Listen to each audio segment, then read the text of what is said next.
Assalamualaikum warahmatullahi wabarakatuh. Nama saya Malik Muhammad Hermansyah, NIM 192040014, ingin mempresentasikan tentang pemikiran hukum realis bersama Melati Indah Rastari, NIM 1920401043.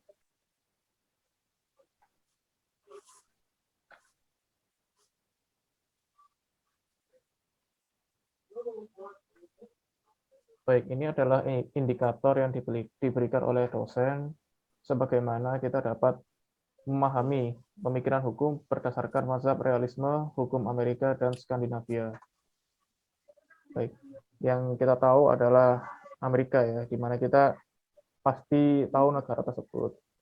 Kemudian Skandinavia. Skandinavia ini adalah kumpulan negara Nordi atau negara yang berada di atas daripada benua Eropa, yang terdiri dari Denmark, Norway, Sweden, Finland, Iceland, dan Greenland. Namun pada materi ini saya akan menambahkan atau kami akan menambahkan satu negara yang berada di Eropa, yaitu negara Inggris.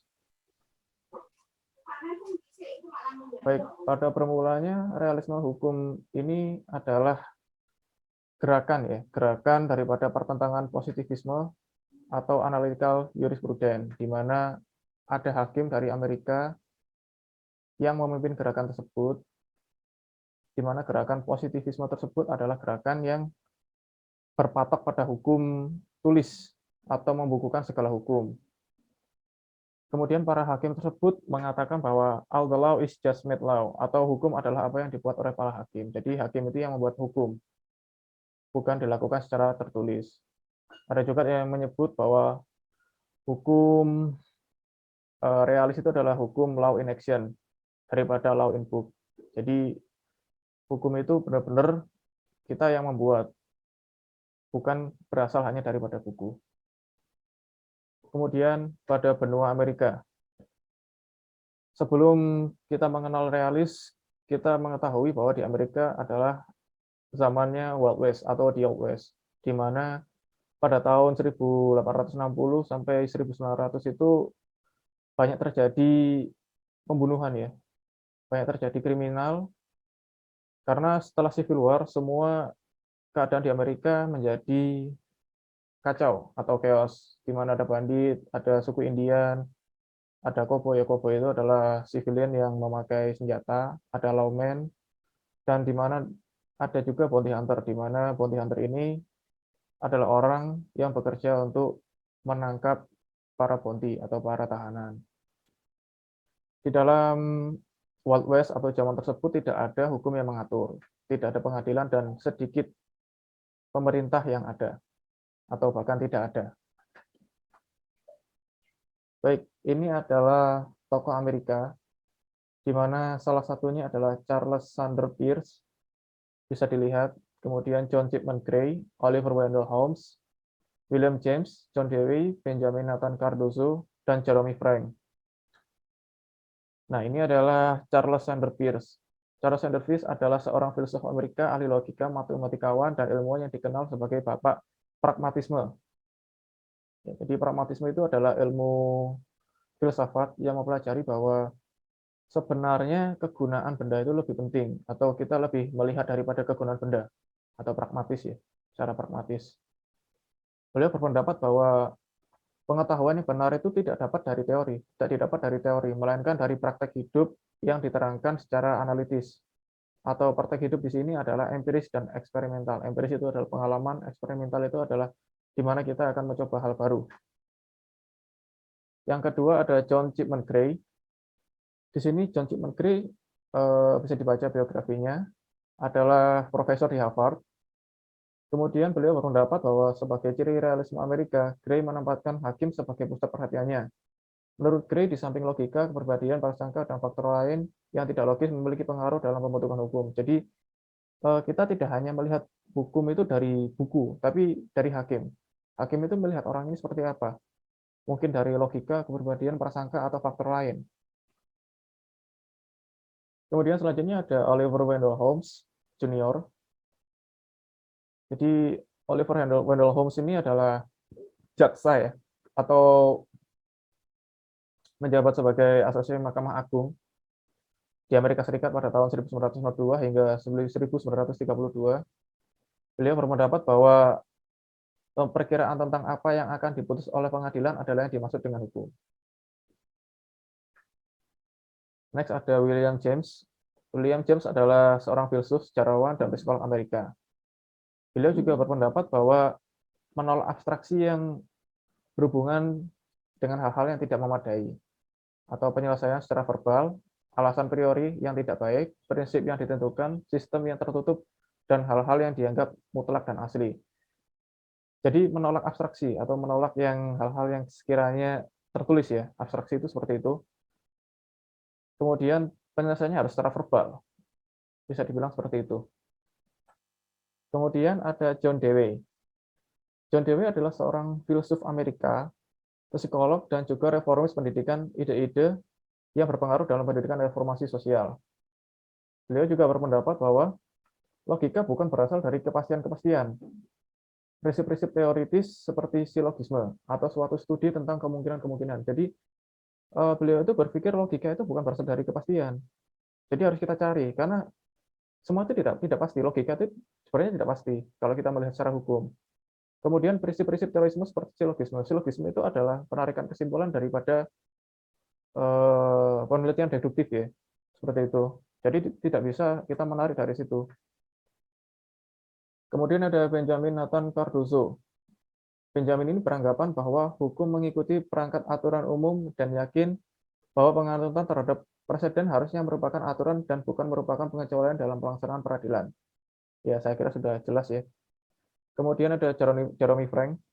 Jeremy Frank ini adalah hakim di Amerika Serikat di pengadilan banding. Ini adalah menurut saya yang paling menarik. Karena menurut Frank itu tidak dapat disamakan dengan suatu peraturan yang tetap. Jadi tidak dibukukan ya. Seakan-akan merupakan prinsip logika. Jadi kita harus memakai logika dalam menempatkan suatu hukum, dan hukum itu berdiri dari putusan peradilan yang bergantung pada banyak faktor. Jadi kita harus sesuaikan dengan putusan peradilan yang lalu atau jurisprudens seperti itu. Baik, selanjutnya akan diterangkan oleh teman saya yang bernama Melati Indah Lestari. Silakan. Baik, saya akan melanjutkan presentasi dari rekan saya Mali. Berikutnya adalah tokoh dari Skandinavia. Yang pertama ada Axel Anders Theodor yang merupakan filsuf asal dari Swedia. Ia lahir di Vireda, Swedia. Dia adalah putra seorang pendeta gereja Swedia dan sebagai mahasiswa di Universitas Uppsala. Ia meninggalkan teologi untuk berkarir di bidang filsafat. Beliau berpendapat bahwa hukum seharusnya diselidiki dengan bertitik tolak pada data empiris yang dapat ditemukan dalam perasaan psikologis, yakni rasa wajib, takut, dan kuasa.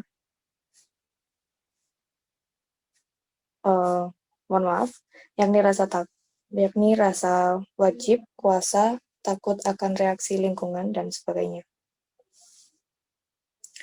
Yang berikutnya adalah Karl Olivecrona, yang merupakan seorang pengacara dan filsuf hukum yang berasal dari Swedia. Ia belajar hukum di Uppsala dari tahun 1915 hingga 1920 dan merupakan murid dari Axel Hagerstorm, yang merupakan bapak spiritual realisme hukum Skandinavia. Beliau berpendapat bahwa ia menyamakan hukum dengan perintah yang bebas. Menurutnya keliru menganggap hukum sebagai perintah manusia. Ia juga menolak mengidentikan perintah hukum dengan negara, karena hal tersebut tidak realistis. Kemudian ada Alf Ross, yang merupakan seorang ahli hukum Denmark, filsuf hukum dan hakim pengadilan hak asasi manusia Eropa. Ia dikenal sebagai salah satu tokoh realis hukum Skandinavia. Menurut pendapatnya, hukum adalah realitas sosial yang membentuk teori hukum yang empiris dan dapat dipertanggungjawabkan karena keharusan normatif sebagai unsur mutlak dari gejala hukum. Berikutnya ada Hall, yang merupakan seorang filsuf hukum Inggris, dan dia adalah profesor jurisprudensi di Universitas Oxford. Karyanya yang paling terkenal adalah Concept of Law, yang dipuji sebagai karya terpenting filsafat hukum yang pernah ditulis di abad ke-20. Beliau berpendapat hukum dilihat dari aspek eksternal dan internal, yakni aspek perintah penguasa dan keterikatan terhadap perintah itu secara batiniah. Selanjutnya ada Julius Stone, yang merupakan profesor jurisprudensi dan hukum internasional Callis di University.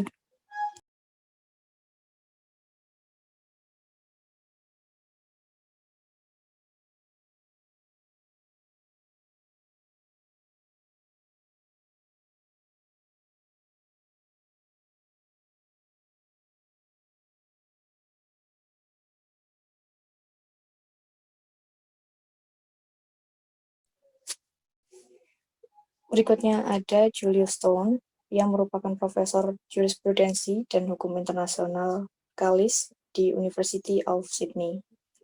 Dan setelah itu ia menjadi profesor tamu hukum di University of New South Wales dan merangkap sebagai profesor jurisprudensi dan hukum internasional di Hastings College of Law, California. Ia menulis 27 buku tentang jurisprudensi dan hukum internasional dan dipuji oleh biografi resminya di Julius Stone Institute of Jurisprudence sebagai salah satu ahli teori hukum utama. Ia berpendapat baginya hukum adalah kenyataan sosial dan harus dibedakan dari moral. Menurut beliau, hukum adalah semua aturan baik yang moral maupun yang tidak moral. Kemudian ada John Broadley Rawls, yang merupakan seorang filsuf moral dan politik Amerika dalam tradisi liberal. Ia menerima penghargaan Sox untuk logika dan filsafat dan medali kemanusiaan nasional pada tahun 1999. Ia berpendapat bahwa prinsip-prinsip etika dapat menjadi dasar yang kuat dalam membangun masyarakat yang adil. Teorinya tentang hal tersebut dikenal dengan teori posisi asli. Dan untuk selanjutnya akan dilanjutkan oleh rekan saya. Silahkan. Baik, setelah kita melihat tokoh-tokoh yang telah dijelaskan di atas, kita dapat menarik kesimpulan bahwa realisme hukum ini adalah aliran yang sering diidentikan dengan pragmatic legal realism. Pada tahun 1920 dan 1930 yang berkembang di Amerika Serikat, dugaan tentang apa yang akan diputus pengadilan merupakan hukum, dan ini adalah gambaran tepat mengenai realis Amerika yang pragmatis. Pandangan pragmatis menganggap bahwa hukum bekerja mengikuti peristiwa-peristiwa konkret yang muncul. Jadi, realisme hukum memandang bahwa hukum adalah hasil dari kekuatan-kekuatan sosial dan alat kontrol sosial. Hukum dibentuk dari kepribadian manusia, lingkungan sosial, keadaan ekonomi, kepentingan bisnis, dan gagasan yang sedang berlaku dan emosi-emosi yang umum.